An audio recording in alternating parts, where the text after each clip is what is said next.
మా వీడియోలు నచ్చితే లైక్ చేయండి, కామెంట్ చేయండి. Andhra Vilas movie news channel ను సబ్స్క్రైబ్ చేయండి. కొత్త వీడియోల కోసం గంట గుర్తుపై క్లిక్ చేయడం మర్చిపోవద్దు. తెలుగు సినిమా పరిశ్రమలో కష్టపడి పైకొచ్చిన కలెక్షన్ కింగ్ మోహన్ బాబు గురించి ఈ కథనం.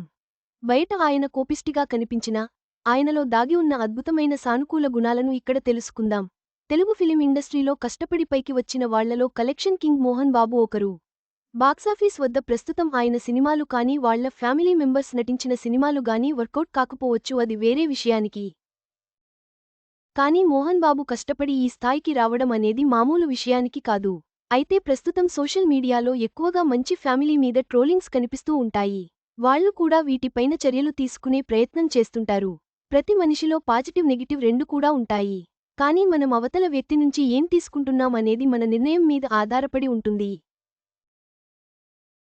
బయట ఎక్కువ శాతం మోహన్ బాబు కనిపించినప్పుడు ఆయన ప్రవర్తించే తీరు, మాట్లాడే విధానం వీటన్నిటిని బట్టి ఆయనకి అహంకారం, కోపిష్టి ఇలాంటి మాటలను వాడుతూ అతని క్యారెక్టర్ గురించి చెబుతూ ఉంటారు. మోహన్ బాబు కోపిష్టి అనే విషయానికి అందరికీ తెలిసిందే. అలానే కోపం అనేది ఒక జెన్యూన్ ఎమోషన్. ప్రముఖ డైరెక్టర్ సందీప్ రెడ్డి వంగా కూడా ఒక ఇంటర్వ్యూలో మాట్లాడుతూ కోపం అనేది జెన్యూన్ ఎమోషన్ అని చెబుతుంటాడు. అయితే మోహన్ బాబు దగ్గర కొన్ని పాజిటివ్ అంశాలు కూడా ఉన్నాయి. ఒక సినిమాను చేయడానికి మోహన్ బాబు దర్శకుడు శివ నాగేశ్వరరావును తన టీంతో పాటు పిలిచారు. శివ నాగేశ్వరరావుతో పాటు తన co director, associate, assistant directors అలానే చెన్నై నుంచి వచ్చిన ఇద్దరు రచయితలు దాదాపు 1 నెల రోజుల పాటు ఆయనతో స్టోరీ సిట్టింగ్స్లో కూర్చున్నారు. స్టోరీ సిట్టింగ్స్లో ఎవరైనా ఒక మంచి మాట చెప్తే దానిని మోహన్ బాబు పాజ్ చేసి చాలా మంచి మాట చెప్పావు, ఐ అప్రిషియేట్ యు అని చెబుతారు. అలానే ఎవరికైనా ఫోన్ చేస్తే మాట్లాడొచ్చా అని ముందు ఆయనే అడుగుతారు.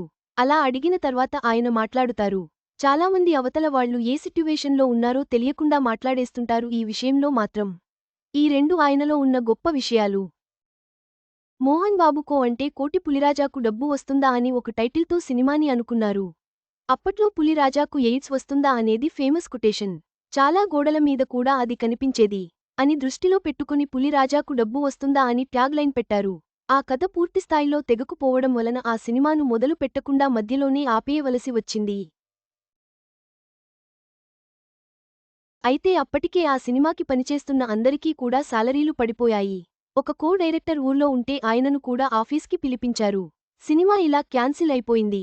మీరు ఒకవేళ కో డైరెక్టర్గా పనిచేయాలి అనుకుంటే లక్ష్మీ ప్రసన్న పిక్చర్స్లో కూడా పనిచేయొచ్చు. లేదు అనుకుంటే మీ జీవితం రెడీగా ఉంది, తీసుకుని వెళ్ళిపోవచ్చు అని ఆ కో డైరెక్టర్కి చెప్పారట. ఇలాంటి పాజిటివ్ మైండ్ సెట్, మంచితనం కూడా మోహన్ బాబులో ఉన్నాయి. కానీ బయటకు కనిపించే కొన్ని సందర్భాలు వలన కేవలం ట్రోలింగ్కు మాత్రమే ఆయనను ఇప్పటిలో ఉన్నవాళ్లు వాడుతున్నారు.